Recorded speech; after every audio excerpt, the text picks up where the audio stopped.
দক্ষিণ কোরিয়াতে সকাল সকাল এই ভিডিওটা দেখে একদম চমকে গেছি। একটা ইট কারখানায় আর কি এই লোকটা শ্রীলঙ্কার নাগরিক ভুল করছিল, যার জন্য ওনাকে শাস্তি স্বরূপ ফক লিফটের সামনে যেখানে মাল রাখে সেই মালের সাথে বেঁধে তাকে সহ মাল উপরে উঠায় রাখছে। এটা তার শাস্তি স্বরূপ। এটা নিয়ে আবার ভিডিও করছে।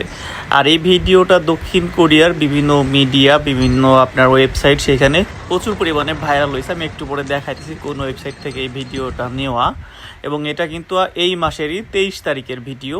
আমি ওয়েবসাইটটা দেখাই। এই হচ্ছে ওয়েবসাইট। এখানে গেলে আপনিও দেখতে পারবেন যেটা নিয়ে আর কি ওনারা এখানে তথ্যগুলা প্রচার করছে, এবং এখানে সকল ইনফরমেশন দেওয়া আছে। দক্ষিণ কোরিয়ার বর্তমান প্রেসিডেন্ট উনিও কিন্তু শ্রমিকদের খুবই প্রাধান্য দিয়ে থাকে, বিকজ তাদের দেশের উন্নয়নে তিনি স্বীকার করছেন যে প্রবাসীদের ভূমিকা রয়েছে। বাট এই সব ভিডিও দেখলে আসলে কোরিয়ানদের প্রতি একটা বিরূপ প্রতিক্রিয়া সৃষ্টি হয়, বিকজ কোরিয়াতে শ্রমিক আইন করা, তারপরেও কোরিয়ান যে বসরা আছে তারা এই ধরনের ব্যবহার করে। কোরিয়াতে যদি শ্রমিক আইন না থাকতো তাহলে শ্রমিকদের ঝুলায় রাখতো সারাদিন ভর। কোরিয়ানরা এরকমই হয়।